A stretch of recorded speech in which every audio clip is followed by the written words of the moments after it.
Hello friend, welcome back to my channel.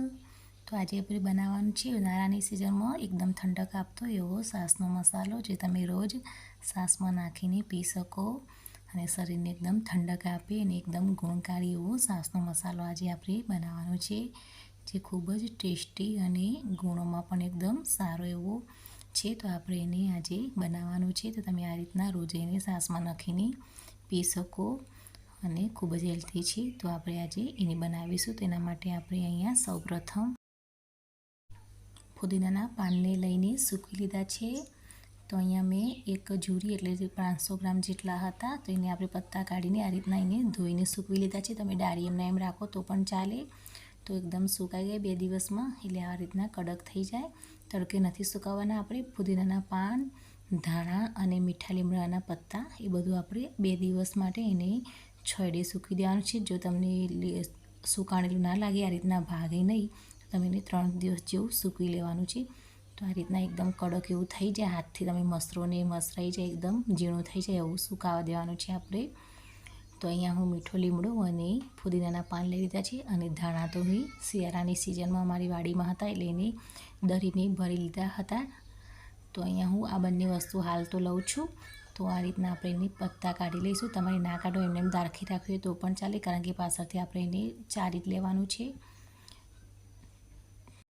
અને અહીંયા મેં 1 વાટકી જેટલા લીલા ધાણા જે દળીને રાખ્યા હતા, લીલી કોથમીર જે આપણે કહીએ શિયાળામાં, એ મેં 1 વાટકી જેટલું લઈ લીધું છે. ને આપણે બધો મસાલો સાઈડમાં કરી લઈશું. સૌપ્રથમ આપણે એને એક પેન લઈ લઈશું ને કઢાઈ, ને એને આપણે અંદર મસાલા જે ખડા મસાલા કહીએ છીએ એને કે જીરું, તો જે મેં 50 ગ્રામ જેટલું જીરું લઈ લીધું છે, 25 ગ્રામ જેટલા ધાણા લીધા છે અને 25 ગ્રામ જેટલી વરિયાળી લીધી છે, અને સાથે 2 ચમચા જેટલા કાળા મરી લીધા છે. તો આ બધાના ગુણો તો તમે જાણતા જ હશો. અને સાથે હું અડધી ચમચી જેટલો અજમો લઈ લઉં છું. અજમો પણ પાચન માટે ખૂબ જ સારો છે. વરિયાળી પણ એકદમ ઠંડક આપે અને ધાણા પણ ઠંડક આપે છે. અને જીરું એ ગરમ, કાળા મરી બંને પણ એ આપણી પાચન શક્તિમાં વધારો કરે છે. એટલે આપણે એ બધો મસાલો છાશની અંદર, છાશના મસાલામાં આપણે ઉમેરી દઈશું, અને આ રીતના તમારે ખાવામાં ઉપયોગ થશે. તો આ રીતના આપણે એને ગરમ કરી લેવાનું છે. જેની સ્મેલ આવે ત્યાર સુધી ગરમ કરીને પછી આપણે એને ઠંડુ થવા દઈશું. ત્યાર સુધી આપણે આ બધું મિક્સર જારમાં નાખીને એની પાવડર કરી લઈશું. તો અહીંયા મેં ફુદીનાના પાન અને મીઠા લીમડાના પત્તાને આ રીતના દળી લીધો છે, અને હવે એને આપણે ચાળણીથી ચાળી લઈશું. અંદર મોટું રહી ગયું હોય તો એ નીકળી જાય, એટલે આપણે ચાળણીથી ચાળી લેવાનું છે આ રીતના. તો આટલું વધુ છે, આટલું તમે શાકમાં કે દાળમાં નાખી શકો છો. ને હવે અહીંયા હું જે કોથમીર દળેલી હતી એને પણ ફરી એકવાર ચાળી લઉં છું.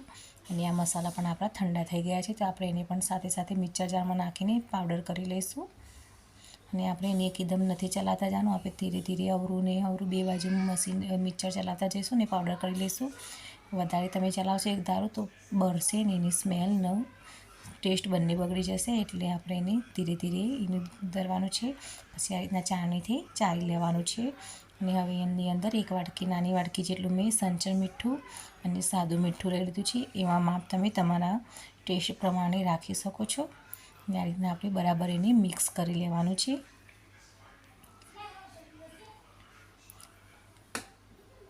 હવે એને બરાબર મિક્સ કરીને આપણે એકની બોટલમાં ભરી લઈશું, એર કન્ટેનરમાં, ને તમે આખા વરસ માટે એનું સ્ટોર કરી શકો છો.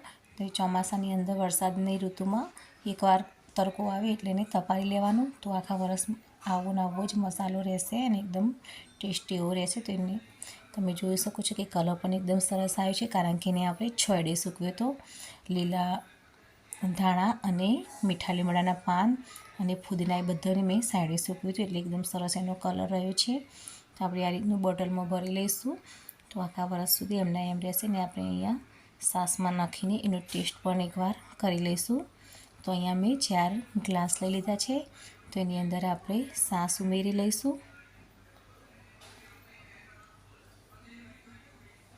તો છાશ મેં 4 ગ્લાસમાં કાઢી લીધી છે. ને ઉપર આપણે મસાલો નાખી દઈશું. બધા માટે મેં અહીંયા કાઢી લીધી છે.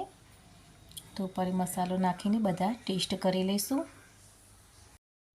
તો અહીંયા મેં બધામાં અડધી ચમચી જેટલો મસાલો નાખી દઈશ. તો પછી આપણે એને બરાબર હલાવીને મિક્સ કરી લેવાનું છે. તો એકદમ સરસ મજાની ઠંડી ઠંડી છાશ લીધી છે ને એની અંદર મસાલો નાખીને આ રીતના ઉનાળામાં બપોરે ખાવા પીવાની ખૂબ જ મજા આવતી હોય છે.